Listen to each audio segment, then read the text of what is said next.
we really need to have a conversation in here about judgment.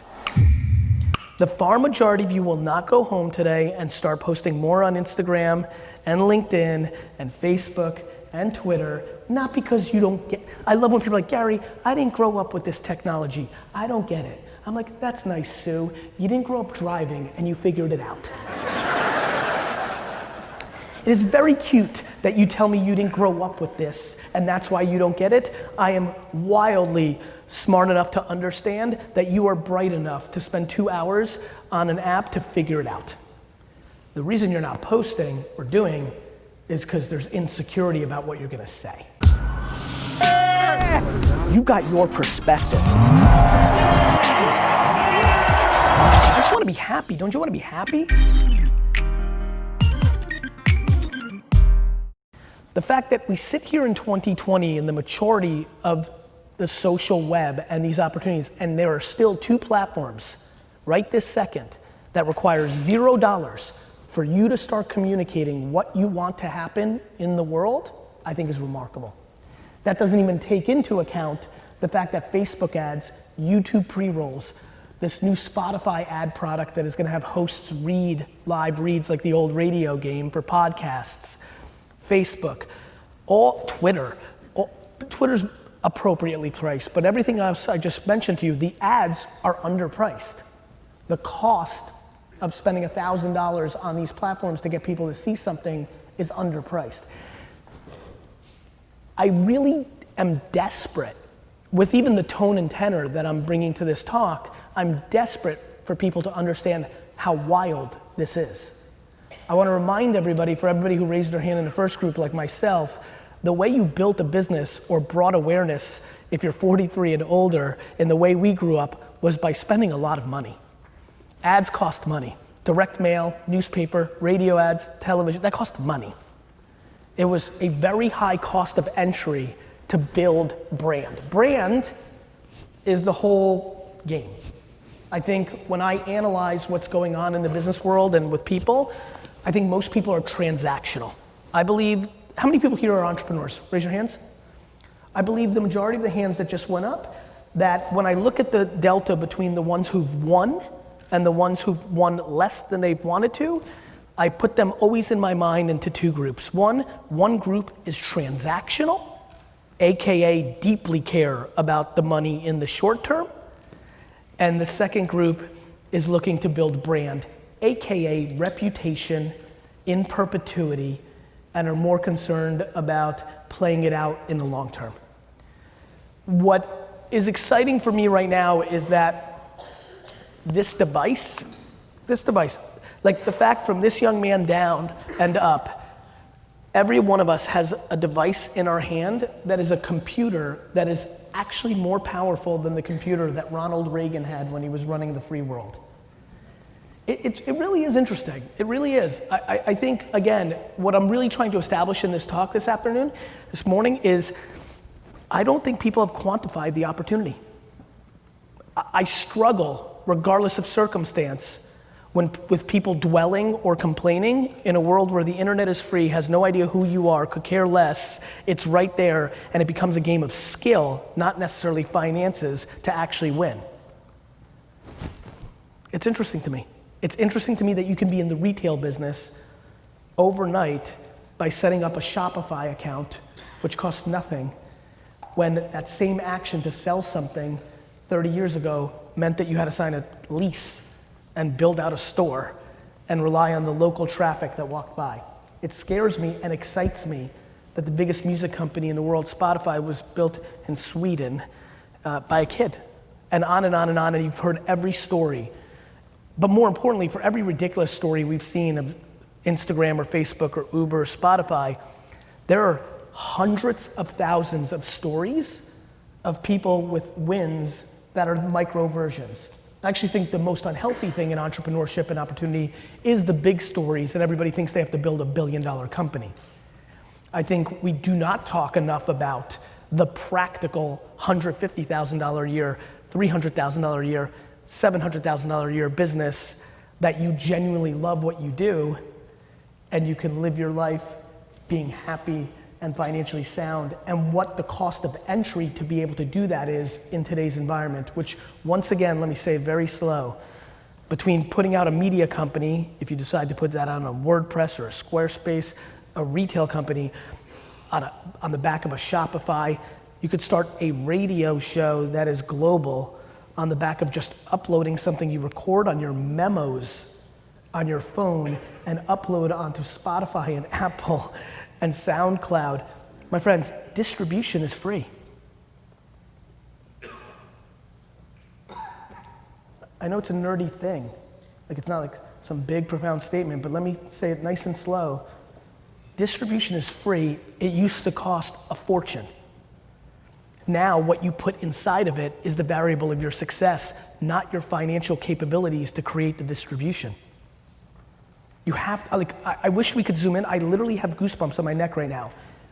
No, but really, I really do. It's like a very, I will live my last breath trying to get people to understand this is remarkable.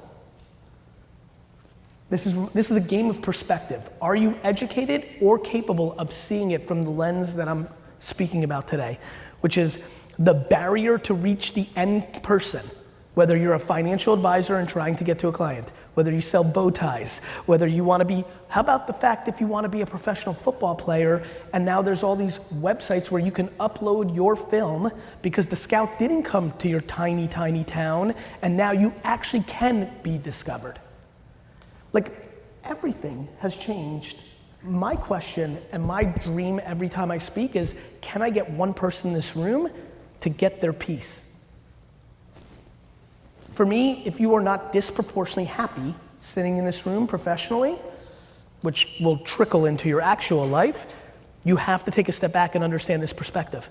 So I think we're living through the greatest era ever for opportunity. I think it's on the back of the current internet, which is wildly visual. I'm very aware that the audio revolution of our society is coming. What do I mean by that is, how many people here have a Google Home or an Alexa in their house? Just raise it high, I'm curious. Raise it high, I want people to see this. Google and Alexa, look around. It's a real number. Now, granted, most people are just telling jokes with their Alexa or listening to music. But I want to remind everybody that the first killer app on the iPhone for the first year was that app that looked like you were drinking a beer, if you remember. It takes some time for the apps to catch up to the platform. But we are all very close to being in an era where we order a pizza or where we get our plumber or how and where we navigate by talking to a voice device, not to our phone. As voice becomes the platform and less happens on this, which seems foreign now because we all live in it, but I want to remind you we used to not live in it, and I want to remind everybody here technology likes to move.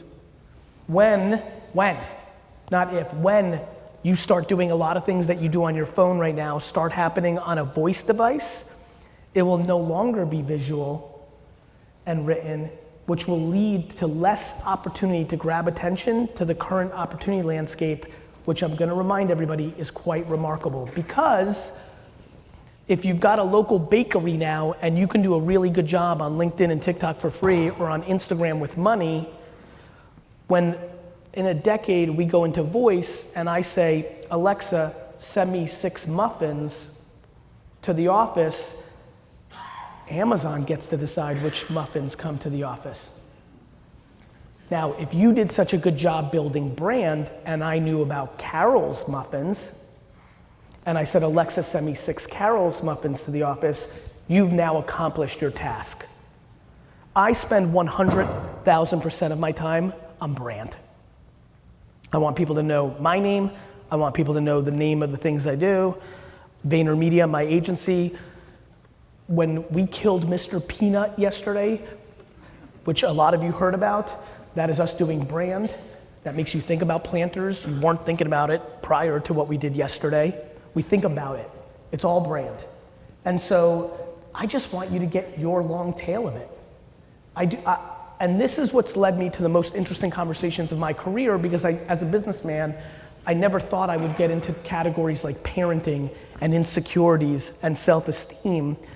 But as somebody who just spoke all that, and has done that pretty much every day, 600 times a day on the internet for the last decade, it has led me to realize, wait a minute, there's the other component of everything I said. I can show every one of you what to do. I've just sat here and told you 100%, not 99, the two attention arbitrage platforms of our society right now. If every person here went home and made 5 to 7 pictures and videos a day on both TikTok and LinkedIn, within a year, something good would happen for the far majority of you. 99% of you won't post on either once after this talk. The question to me became why? That led to the next part. We really need to have a conversation in here about judgment. The far majority of you will not go home today and start posting more on Instagram and LinkedIn and Facebook and Twitter, not because you don't get, I love when people are like, Gary, I didn't grow up with this technology. I don't get it. I'm like, that's nice, Sue. You didn't grow up driving and you figured it out. It is very cute that you tell me you didn't grow up with this and that's why you don't get it. I am wildly smart enough to understand that you are bright enough to spend 2 hours on an app to figure it out. The reason you're not posting or doing is because there's insecurity about what you're gonna say. You go very deep into who's gonna care what I'm gonna say. What would I say? Who cares what I think? Or even worse, the thing that breaks my heart the most, you actually do post something, somebody leaves a post that you look ugly, and you cripple and fold like a cheap chair. So that's what I spend my time on now, trying to figure out how to get people to realize that the judgment of others has zero actual impact on their lives. They have zero context on your actual life. And how do I get you to understand that perspective, which would then lead to you speaking? And when I say speaking, let me break this down. Let me take out the other excuse of why you, for yourself and your business, aren't posting. Not everybody is great on camera. I get that. Not everybody is so wildly charismatic and very good looking. I get it. However, on the flip side, I am incapable of writing. It's not my natural skill. I struggle with reading and writing. It's not my skill. Plenty of people here are incredible writers, and it is an incredible opportunity to go write 6 to 15 sentences together around a thought on LinkedIn and hit post. Others can work in Photoshop and make a picture. Others enjoy. I don't. I was born in the Soviet Union and grew up in a very Eastern European household. I think there's like 8 pictures of me in my entire youth, right? We didn't take photos, so it doesn't come natural to me. On the other hand, there are people in here who took 97 photos on their iPhone yesterday. There are plenty of people here who are great at taking photos. My question here today, my friends, is very simple. When are you gonna start talking? What are you waiting for? If you are not communicating, you don't exist. I believe that. If you are not communicating, you do not exist. More importantly, communicate about what you love. What scares me about the long tail of the internet is I know there's somebody sitting in here who's watched every episode of Friends, okay? Deeply loves Friends. Can't get enough in their own mind of debating Rachel and Ross. Loved the show. Watch it every night to go to sleep to, and I know they make $49, $62, $88, $103,000 a year doing something they don't like. And I know that if they started a podcast about Friends every day when they went home, instead of consuming content to escape the fact that they don't like their job, if they created content around the thing they love, that after 24, 36, 48 months, that along could have came Netflix and been a sponsor of that podcast that would allow them to actually leave that job they hate and now be a full-time Friends podcaster. You don't believe that. I understand that. That seems like a far-fetched story to you. The problem is you don't live my life because I wrote a book in 2009 called Crush It that laid this out, and I get to live the best life now where I get 3 to 6 emails a day of people that tell me this exact story. Whether it's about pickles.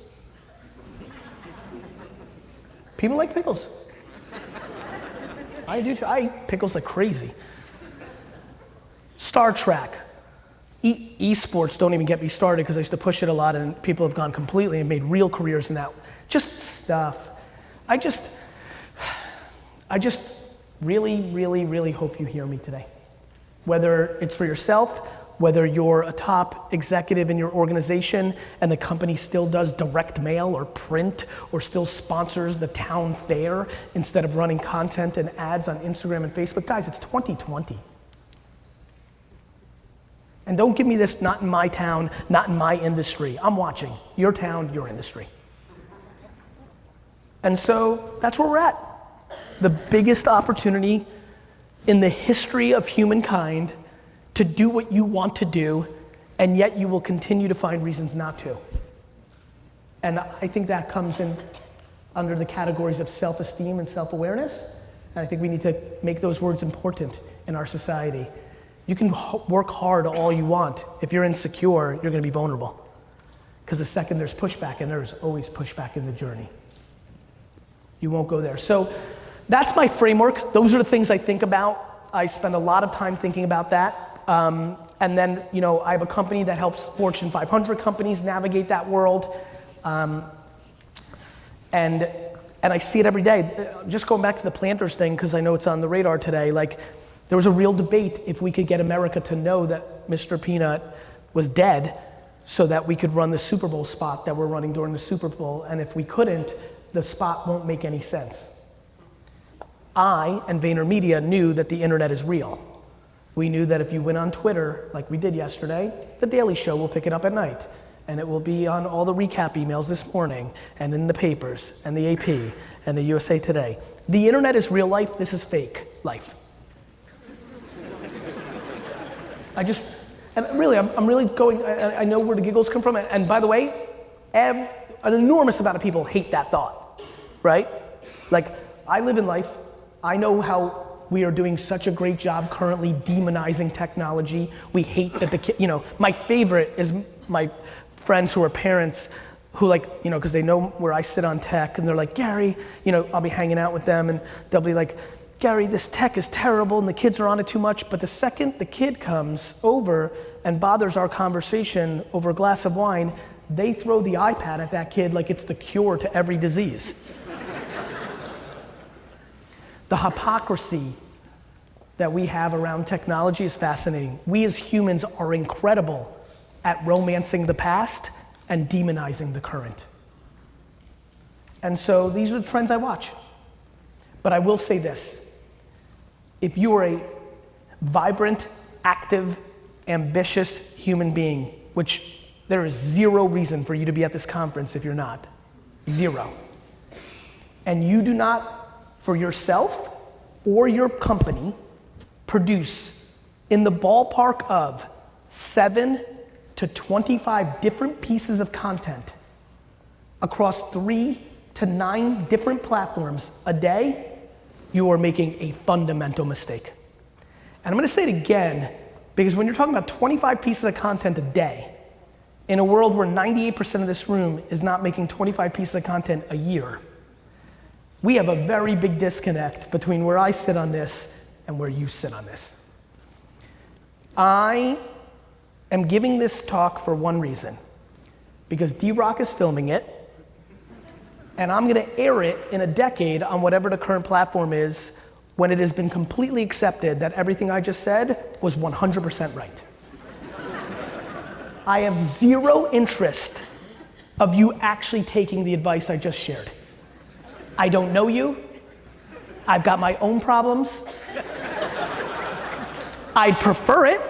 I deeply enjoy, I have to go, I'm speaking at Harvard tomorrow, so I have to go, I have a couple more meetings here, and I gotta go Dallas to Boston. I land at 1:40 in the morning, and on those kind of flights, I like reading the emails of you saying, hey, I saw you in Mobile in 2020, it's now imaginary 2023.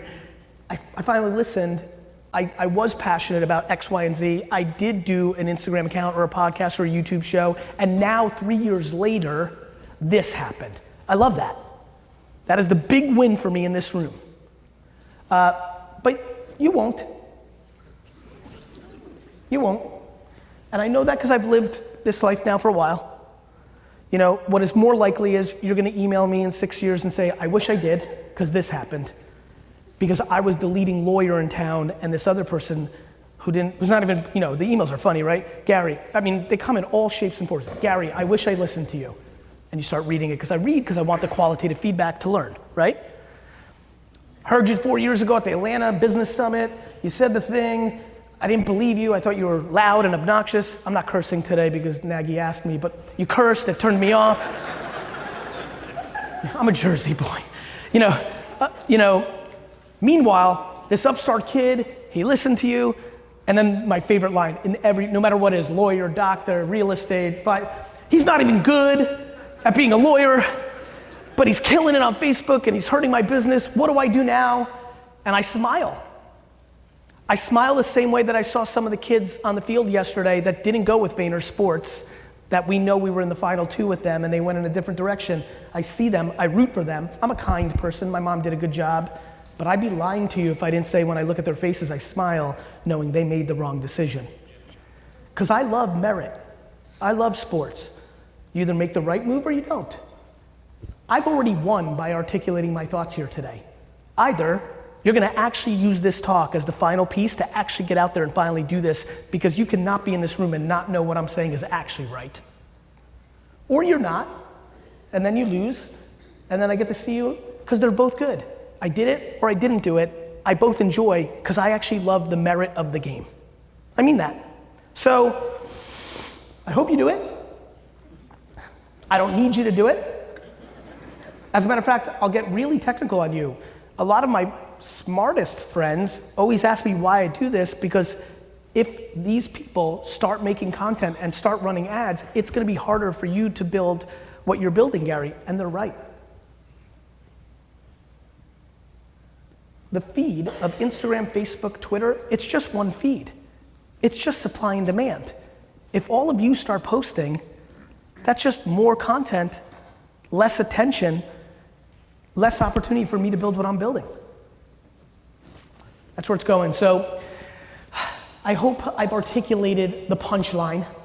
I don't think I'm supposed to be doing Q&A now, but to be very frank, I gave Nagy the no cursing. I'm taking the Q&A, so I'm gonna take a couple of your questions right now. Thank you. Because to be frank, I think I've articulated my point, and it is the point. I was a terrible student, but there was one class I was decent at. It was called history, and I finally figured out why. I like history because I know that things repeat themselves and humans are consistent, and I like context. If you listen to my talk right now and immediately ran home and read a book or articles about the transition of America from the radio to the television, everything I just said would make sense to you. My friends, we have transitioned from the newspaper and television to the internet. It's happened. It's not going back. I'm sorry. It's not my fault. It has happened. It's never going back. This is why the mainstream media will always be wrong about their predictions, because they look at the wrong data. They will always be wrong. Watch it again. They'll always be wrong. It's why big companies, why my company's exploding, because they worked with other agencies from like the Mad Men era. They're always wrong. It's based on subjectivity, politics, ego. We're here. I want you to take advantage of it, because if you don't, somebody else will.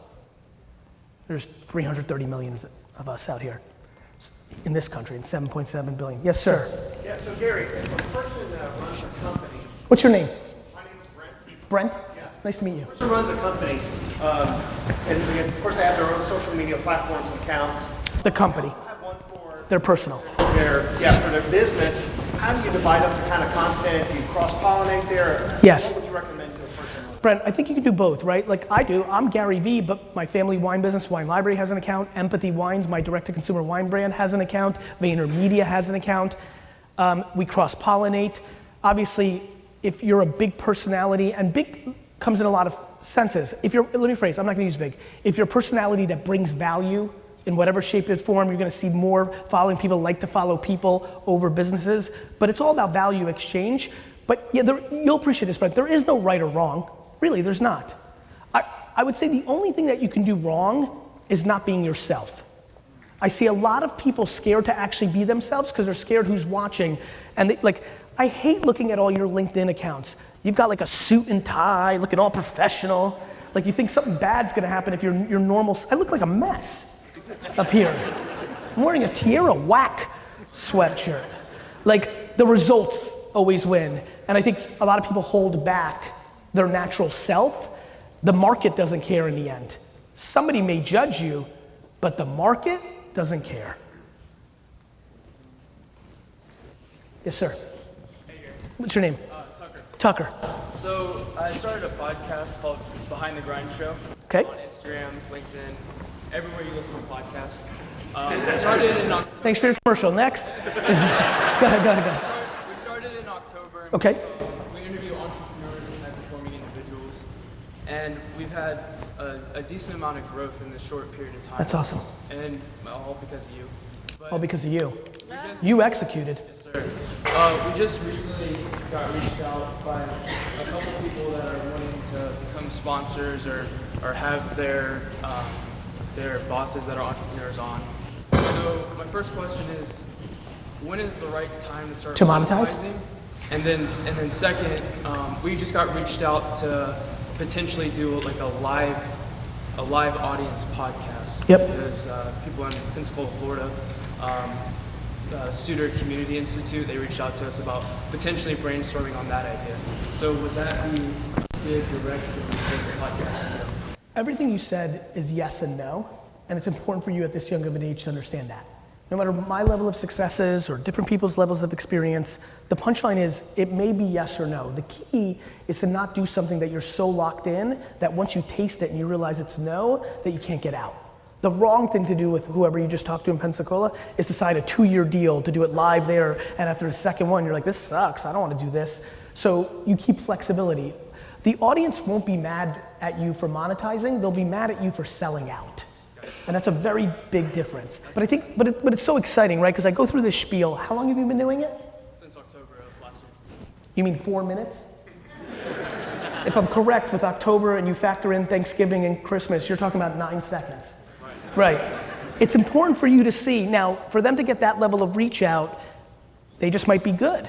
Like, there is a variable in everything I've just said. You may love talking about basketball, you might just be boring. So you've got to be self-aware about it. But my big thing is, you may be boring, but it makes you so happy. Like, my big thing is, people don't like their jobs or lives, and then they go and consume things to escape, and I'm trying to get them to create to get happy. You may never become Stephen A. Smith, but if you start a podcast about the Pelicans, even if it gets a little juice, maybe some free tickets to a game, now you're pumped, you like the Pelicans. It's a lot better than watching an entire Aaron Hernandez Netflix documentary. Yeah, I had to go there. I hate those guys so damn much. I saw Bill Belichick on the sidelines yesterday. I wanted to punch him in his face. Jets fans, you know. Cool. So I'm a runner of a small real estate company in Birmingham. We do a flat fee model. Okay. We're essentially in many ways disruptive in our local market, but I'm seeing nationally that it's growing quickly. Yep. A lot of people aren't really accepting of it. However, I have this vision in my mind. Real quick. A lot of people aren't accepting of it. Let's talk real quick. Who's not accepting of it? Well, I'm not necessarily worried about it. It's our industry professionals. I'm worried about the consumers. Correct. The people that aren't accepting of it are the ones whose commissions and margins are getting affected. That has nothing to do with the end consumer. I haven't had a single competitor ever love me. I guess my question is, as we try to scale it, my disconnect is finding the next connection to find somebody who can show us how to scale that in a way that we can maintain culture, but also keep the consumer mindset first. Well, first of all, I'm pumped that you're thinking about that. I mean, you're aware of what I've done with Claude and Chief Heart Officer. Do you know what I'm saying there? Yeah, I mean, look, I think you're, like, even hearing you deliver that sentence, I think for some of the veteran business people in this room, like, we weren't talking about culture 20 years ago. Like, it was just get the results done. So to scale, I do believe you need culture. You know, at 1,000 people, we have offices in Singapore and London and Chattanooga, Tennessee. Like, you've gotta really have culture. I think the fact that you're even thinking about it already means you have a shot at it. It means you're gonna throw money at it, and you're gonna have an HR department that cares about the employees, not as a disguise for the finance team to fire people. It's just intent. Like just even hearing how much you know, talking, seeing your vibes in the crew, this is just intent. The reason I always win is because I have intent. My employees first, my customers second, me third. That's a very easy way to win in business. I think we all know that's not how most people do it. And if you're sitting here right now and saying, me, I'm gonna start this business to buy a boat. 2, customers, because they're the people that are gonna give me money. 3, employee, you're gonna build a very small business. Yes, sir. Yep. Stand up, bro. Don't freak out. My name is Ahmed. I'm 19 years old. I'm not really like a huge business guy. No worries. Kind of a kid. But I'm kind of, my question was, I know you say to people who don't know what their passions are or anything to try a lot of stuff. Yes. My thing is, where do you start with that? Okay, let's play. You're 19, which I'm so thrilled you're asking this question because it's super important. This thought that you need to have your life figured out at this age is laughable. This thought that we've created in society that 18 or 22 you need to know and you go, it's like we've literally built society backwards. Like when you first get out of the school machine, which maps 0 to real life, you're supposed to go play real life to have a chance to figure out what you do. So where do you start? You start with what are you consuming and paying attention to when you have leisure time? Do you play video games? Do you listen to music? Do you like to go out and eat weird food? What do you like? That's where you start. So what do you like, Ahmed? Like, what are you about? I'm kind of a geek. I like things like comic books. Good, let's start with comic books. Do you want to create comic books? Do you want to sell comic books? Do you want to buy comic books and flip them? Do you want to work at Comic-Con? All of those things would be a good place for you to start. Cold email and DM 850 different people that are players in the comic book world, and one of them might reply to you and that starts your career. Like you could literally work for Funko tomorrow. You could literally work for Marvel tomorrow. You could. You just have to write 137 compelling emails and DMs and LinkedIn things. What's up, brother? Yeah, bro, you can literally do that. Who's 43 and older? We couldn't do that, Ahmed. That's not how it worked when we were coming up the game. You didn't just like say, actually, ironically, once in a while I come across an OG who's like, actually, I did do that. I wrote 800 letters. It took 2 months for me to get a response instead of 2 hours. But yeah, man, I mean, in the comic world, there's the movie aspect, there's the actual skill of it. If you like the drawing of it, you could. Look, let me tell you one thing about winners. A lot of winners didn't get there by accident. So when you write a winner an email, your favorite illustrator at DC Comics, hey Sarah, I will bring you coffee, get your laundry, grind and bleed, just to intern or work at minimum wage just to see how you do it, 1 out of every 100 of those people hire. That's how I hire. I hired D-Rock because he emailed me 3 times. And now he's D-Rock and people call their video people D-Rock. That's his story, my man.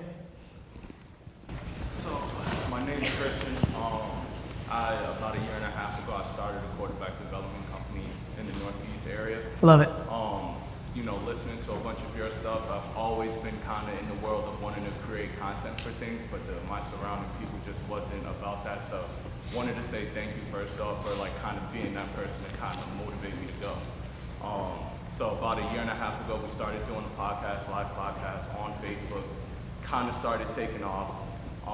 We started getting messages. The company started growing.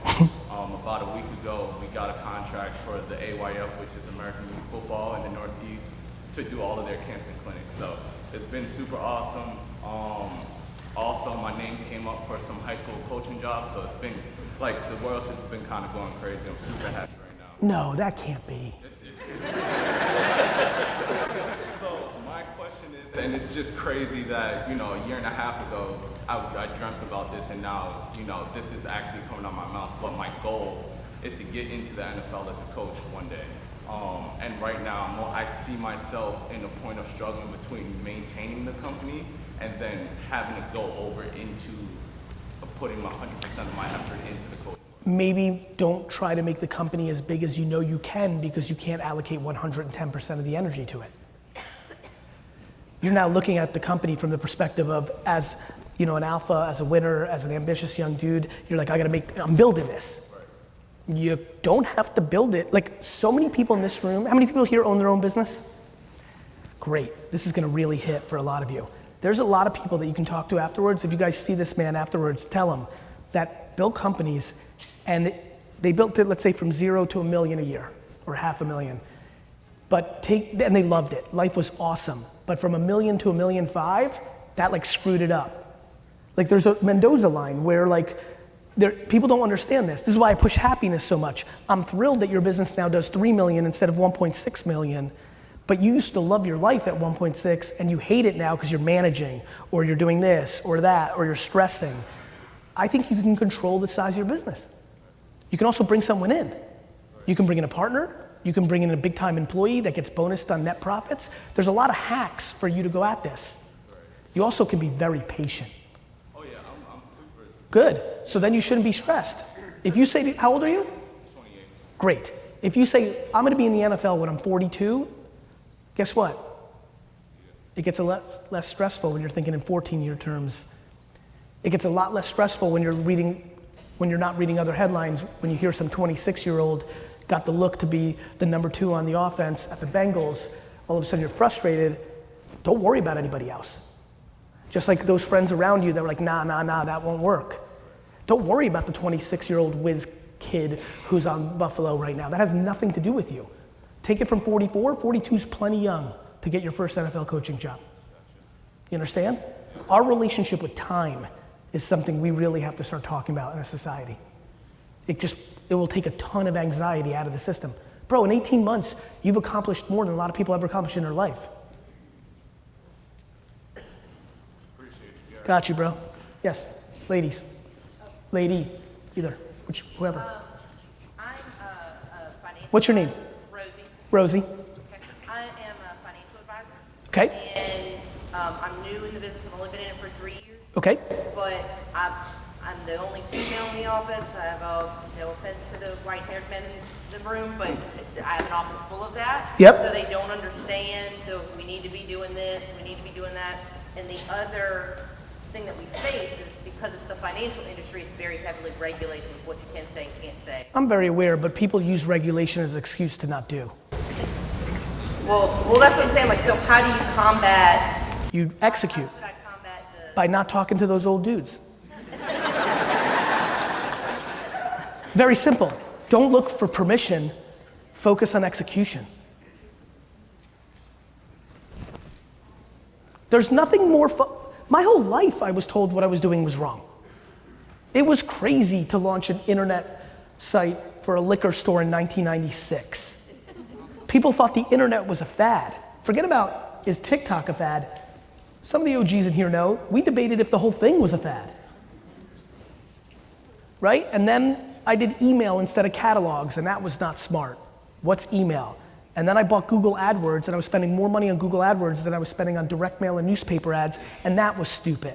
And then I sat down and started filming a wine show on YouTube a month after YouTube came out, and people thought I lost my mind, let alone that it was stupid. And then I took all the money I had in my life, that I saved my whole life, and invested in Facebook and Twitter 5 years before they became public companies. And all my financial advisors and family and everybody else thought that was stupid. I'm only excited when people tell me it is stupid. That's when I know I'm about to do something smart. Yes, sir, in the back with the wild shirt. Ethan? Yes, sir. We launched yesterday on Twitter. I've been tackling the team. I've been messaging you guys. You said you launched yesterday? Yes, sir. First day?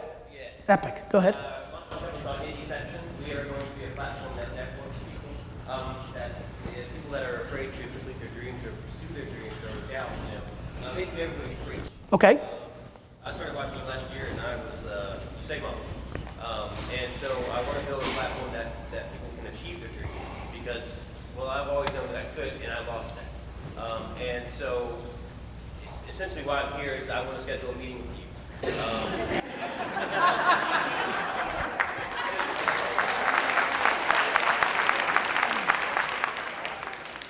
not about what you can bring to us, it's about what we can bring to you and your community. Okay. And what we can do for people that want to get their dreams and pursue their dreams. We live in the era that anyone can accomplish their goals and accomplish their dreams. It's just people doubt themselves right now. People know they can't do this for some reason. Agreed. So in a world where I've got a lot of things in front of me, and as you can imagine, this pitch, though much more fun in real life, happens 8,000 times a day. Here's what you need to do. You need to email me. I'll read it tonight because I have long flights, Gary@VaynerMedia. You need to put in the title, I'm the dude with the weird shirt that launched today. Because then I'll see it, right? I'm the dude with the weird shirt that launched today. And you need to articulate what you mean on the value exchange. And then if it's there, I'll fly to New York. Good? Yes, sir. Will? Yes, I own an MMA apparel company. Awesome. And so my idea for advertising, because you said it's skill or finance, and I'm just kind of wondering if this is like a good idea. I'm listening. I hand out pieces of my apparel, and you have to have an Instagram account, pretty much. And so I'll hand out a piece of my apparel, a shirt or something, and I'll say, listen, put the shirt on, do something badass in it, tag me. Take Yes. a picture, tag me. Yes. So that's kind of how I'm getting my ads out. I love that. Yeah? Yes, that is a very good idea. And I give you a shirt, and Yes, you can do that.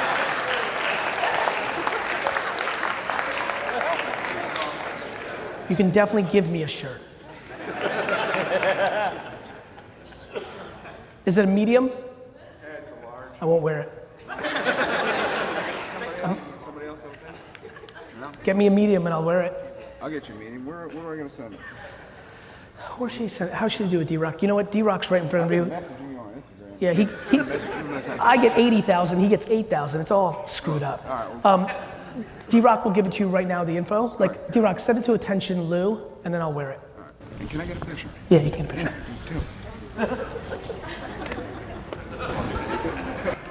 Yes, please.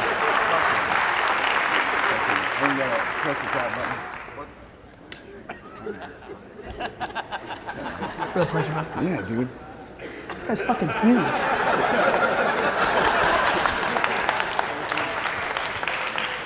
How are you? Hey, Gary Vee. Yes. My name's Colton. Colton. This is my brother Cody. Cody.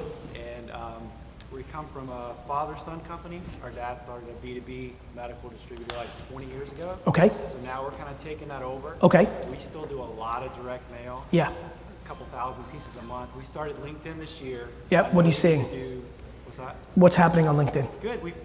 So we've got about 4,000 followers. We get about 5,000 views on our videos How often are you posting? once a week. Once a week. So we need to do 9 a day. that. My question is about targeting. Yep. We're all B2B, so we I'm need very to aware. live and breathe LinkedIn. As you know, you can run LinkedIn ads against people's job descriptions. Okay. Have you done that yet? That was my question. Yeah. Is that something Wait. we can understand ourselves and Yeah, learn? I got a great way for you to learn this. I'll give you guys, if you guys want to learn this as well, I'll give you the website. It's GOOGLE.com.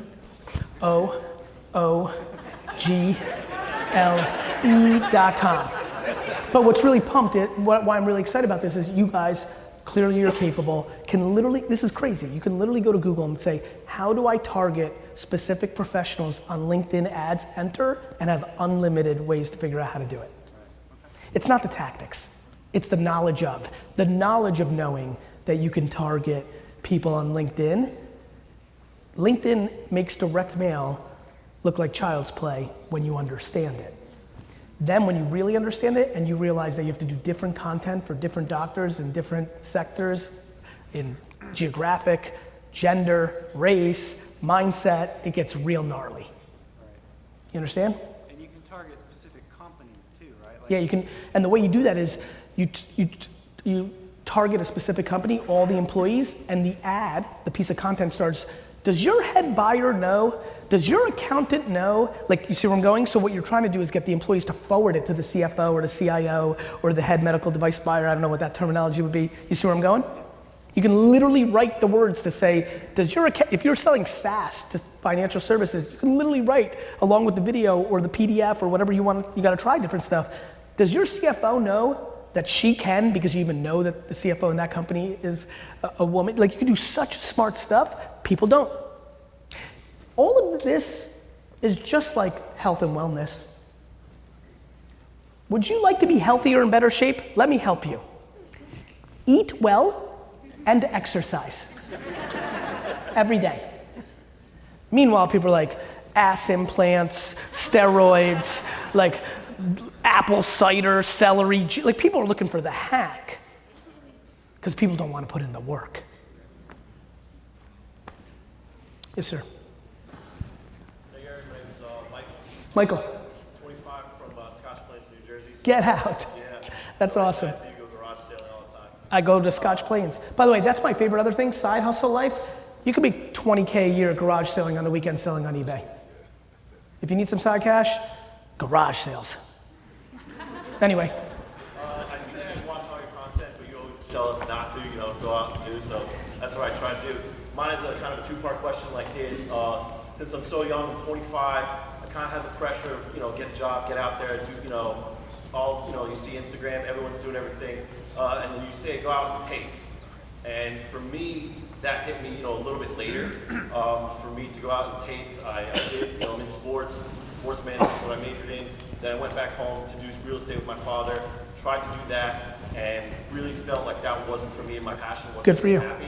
Good. So I'm trying to go back into sports now. Good. And still trying to find my way there while I don't have responsibility and all that. Exactly. But so my thing is like there's different avenues that I've always, what makes me happy. I thought active, military, sportsman, like they're all over the place. So my question is, my two-part question is, I've always felt like someone has to allow you to taste, you know what I mean? Yes. To say, I want to go out and taste, I want to go out and do this, but someone has to hire me to do that. Someone has to read my resume to do that. And getting past that barrier of trying to, I want to try this, but I have to get through somebody to do that, is the first question. The second question. The answer to that is yes and no. Okay. Right? First of all, back to some of the things I've already alluded to here, back to Ahmed, who's sitting next to you, and I saw him. Notice when I said to him that he has to reach out to 137 people. People come at me and they're like, Gary, I wanted to be a sports agent and I tried really hard. I'm like, cool. Barry, how did you go? He's like, well, I submitted to 3 places. I'm like, 3? Like, yes, there are gatekeepers for certain jobs potentially for you to taste. There's also 7,000 of them. So A, have you asked all 7,000? That's A. B, in the world of content creation and zero startup costs, one could potentially, if they can afford to, one of the reasons, it's funny that we're segueing off the garage sale thing. One of the things I tell a lot of people is like, get a job at 7-Eleven or do garage sailing just to maintain your lowest possible cost of living so you can start the thing that makes you happy. And to your point at 25, like 7 years from now, you'll be 32 years old. Do you know how young 32 years old is? Ugh. Anyway. The second part to that is like I have to get up on the entrepreneurship thing, and the thing that for self-awareness you're always preaching, I've always tried to look inward in self-awareness is a while ago, and I still saved it on Instagram that I always go peek it, is to find out what kind of person I am. You always say for a hungry dog, Yeah. someone that's been fed doesn't know how to go hungry. Correct. And that always stuck with me. And that I'm fortunate enough to have That's right. So I don't know how conditioned You were. being an employee, Of course you were. entrepreneur, Of course. who I am in my makeup. Both. I can't go hungry. Both. Long before I came along or anybody else, the nature nurture thing has been established. So I don't know you well enough, but there's when I was 5, it was not necessarily that my parents, we were very poor and immigrants, but I still thought it was more fun to go shovel people's driveways when it snowed than build a snowman because I wanted $1. That was my chemicals. Then I was conditioned because when I was 11 and said, Mom, everyone's getting Nintendo, she said, great, go buy it. I was like, all right, gotta go to work. So for you, potentially, it's the complete opposite, which is amazing. Maybe you didn't have those chemicals, and then on top of it, You had the great fortune, and there's nothing wrong with that. None of us picked our paths where you were fed. So yeah, it's probably more unlikely that you want to go and grind it at zero and build something for yourself and deal with all the fear and anxiety and loneliness and grind and dirt and blood that comes along with being an entrepreneur. Not the popping bottles and flying in private jet entrepreneurs that you see on Instagram that are completely full of shit. Sorry, Jim. You got it, brother. It's been a huge inspiration for us.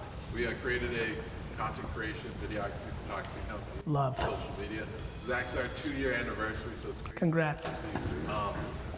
First, my question is, you talk about posting a ton of content Yes. on multiple platforms. Yes. And like a lot of times we don't know what to post. Yep. And one thing we've seen, and I want to know if it's a small sample size or if it's like something you see too, is a lot of times when we post personal content, personality content, whether it's like Freestyle Friday or XYZ, it gets a lot more attention, comments, shares. Humans like humans. Yeah. And is that something that a lot of us should be focusing on too as we build that brand? If you like it. Yeah. A lot of people are very shy and introverted and don't like the attention from other humans. I don't think they should be making videos. Yeah. Second part of the question was, can we take a selfie with you? You can. Real quick, because I want to give an answer that will help a lot of people. Did you ever see that interview I had where I came up with the first time of documenting, don't create? I really think people need to think about that. Just make. People overthink. They think they have, like, even the way you structured it, you're like freestyle, you're making everything like shows or structuring it. Stop thinking. Start making. Cool. Get up here. Let me get on this side. Yes, ma'am. Hi. I'm a Jersey girl. I Love. went to Rutgers and worked in football there. Love. And You grew up in Jersey? Yes. South Where? Jersey. South Jersey. Where? Sicklerville. Yeah, I know it. And I cheered for the Jets. Amazing. You can see yourself. I'm listening. I can multitask. Entrepreneur over here.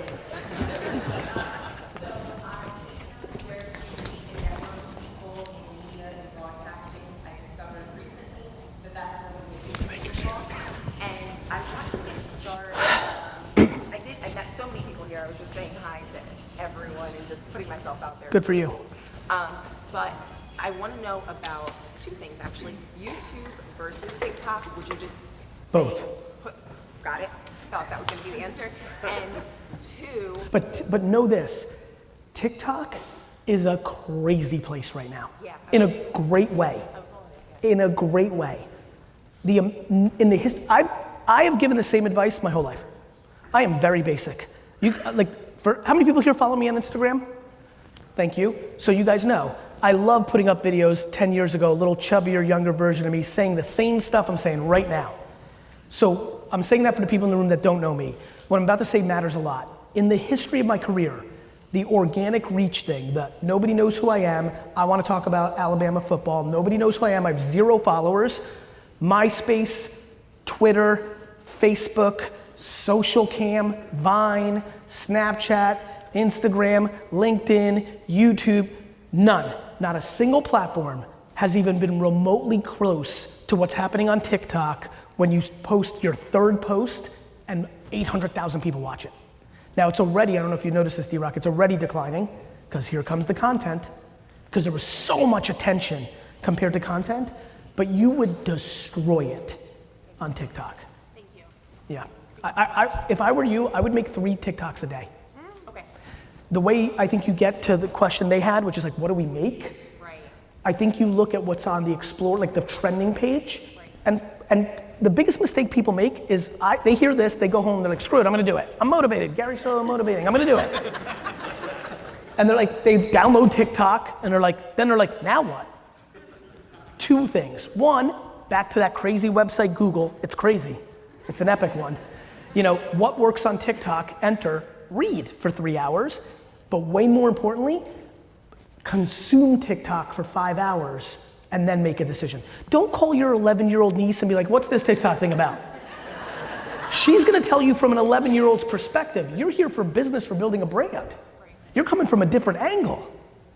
Consume it, that will help you know what to make. Okay. What's that? Do you have a TikTok account yet? No, I don't, but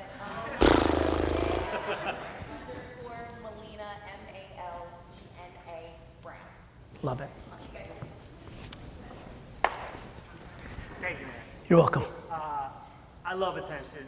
But it's really hard for me to talk to you because I admire you so much, right? Like I've done this a couple of times. Thank you. It's like I'm freaking out. And I'm obsessed with adding value, right? So like, guy with a shirt, I want to help you, man. I'm obsessed with connection also. As you know, as I came into your content, man, and how you're like the Pied Piper for you don't have to be a jerk to win, and empathy, and like the alpha guy that preaches, you know, Kindness. value and kindness, and it's what I've been doing all my life. So I dove in 2 years ago.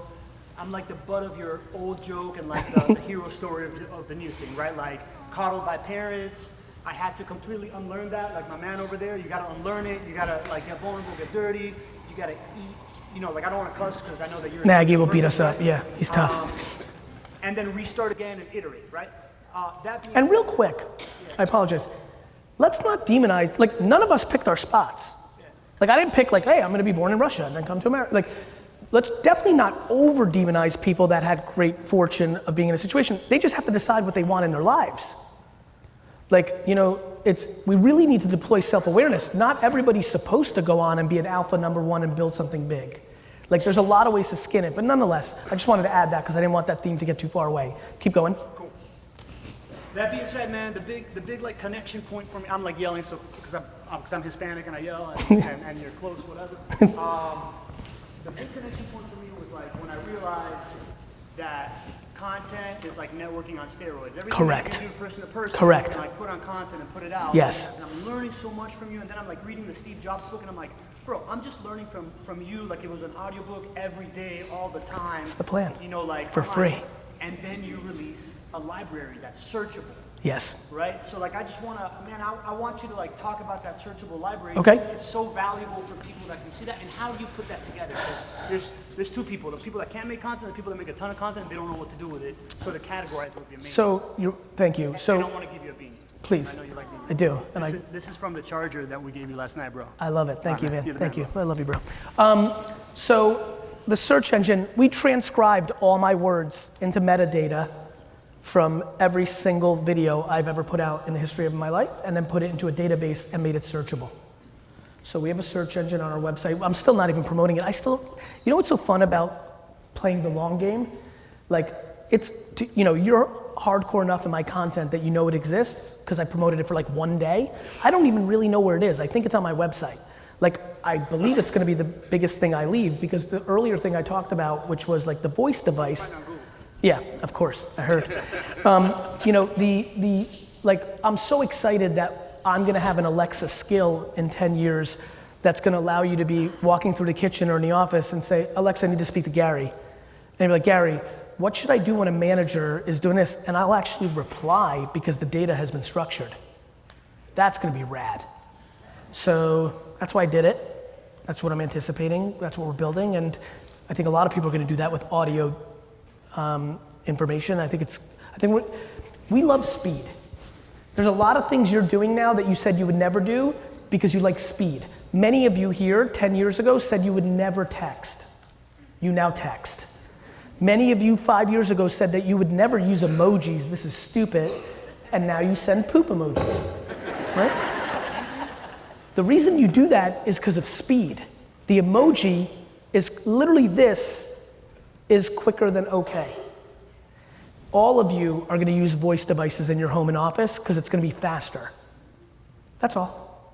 We choose convenience over everything. We don't care about privacy. Everybody loves talking about privacy. You guys love talking about privacy.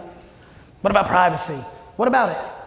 You put your credit card all over the internet all day long. The IRS was completely hacked. Every single social security number in this room has been compromised. What's happened? The Russians kidnapped you? We don't care about privacy because it's fake. We love convenience. Yes, sir. So, my company's You look great. Pretty sharp, bro. Like that tie clip. We're scaling like crazy. Doing 12 cities a month is the goal. I remember. People's phones dying while they're out, hand you a carrot. Yep. Have them on. Yep. This is a global issue. So it's a huge market. We got stadiums, we got bars everywhere. And so we're deploying capital like crazy, therefore we're raising capital like crazy. And I feel like when you were talking about when Travis met with you, and you're like, we're gonna have to raise $1 billion to do that. I don't feel like I have to do that, but my question is like right now, we got successful business people all day, because I'm posting on LinkedIn all the time, being like, hey, this is really taking off, I wanna invest. And so we're raising 100K at a time. When do I make my move from private money, throwing in money, to a big VC firm that I partner with? Hopefully never. Okay. VCs are bleh. The second you do a deal with VC is the second you lose control. How would you target angel investors?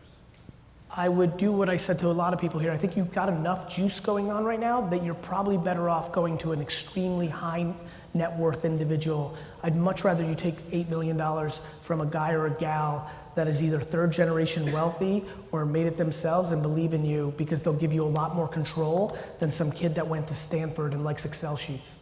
When you do valuations, what do you do it at? 8x, 10x? Like As much as they'll give you. yes. I just closed at 10 mil and somebody's like, that's insane. I was like, well, we did it. You could have said 12. You're right. Hey, my name is Jen. I'm from Auburn, Alabama.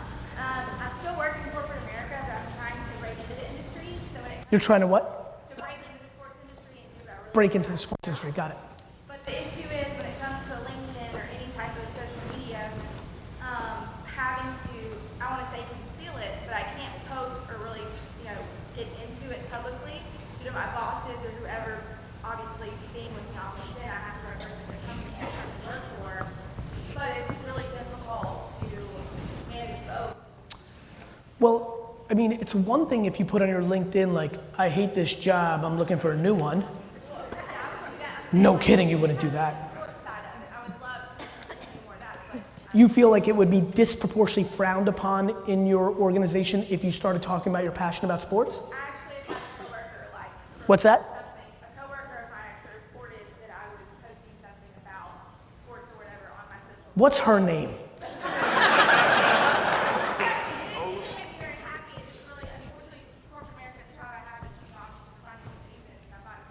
What about getting a different corporate job?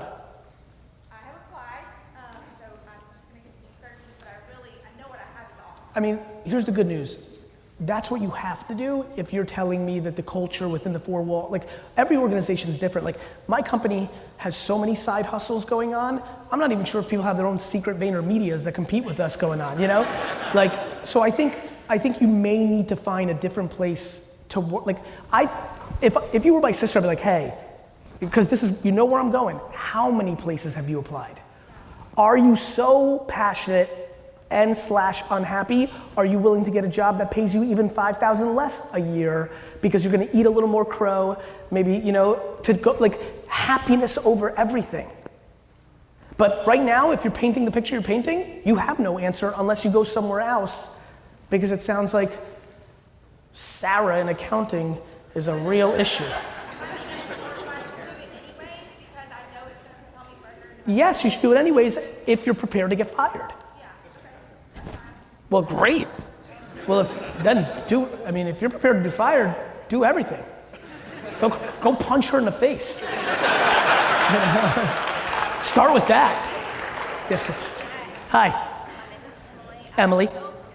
I'm sorry, health coach? Health coach. And so I see this trend right now where people are talking about social media fasting. Okay. Taking a step back. Yes. Finding that balance. Yes. Connection. Yes. Face, and also having that connection with people online. Yes. I wanted to kind of pick your brain about it and get your thoughts about how you have found balance by putting out so much content, but also trying to stay connected at the same time. It's been super easy. For example, I'm the most public, private person of all time. Like you guys know nothing about my personal life. I post a trillion pieces of content, but I put it in my professional world. People was like, Gary, I don't want to do it on private. I'm like, you don't even know what my kids look like. I'm like, I know what your kids look like, and you're private, but you've already posted them 6 times on your bullshit Facebook. So I found it very easy. I guess when I'm coaching clients, I always find that they find this artificial world is almost too much for them to. My point of view is that it's not the artificial world that's too much, it's the world, period. they're incapable of judgment. So if they're appeasing people on Instagram, that's fine. They're appeasing people in real life too. That's why they're leasing a Lexus that they can't afford, because they want people to think they're successful. People are fronting 24/7, 365 because they're insecure. And if you're insecure, getting off of Instagram is not gonna help you. Why don't we take the conversation up a notch and talk about why you care about your neighbor's opinion or your mom's opinion? Why? So I understand where you're going, that's great. And honestly, I think it will be a huge trend. I think we're gonna use technology so much more than now that there is the world always swings. I think there'll be incredible businesses. I think there'll be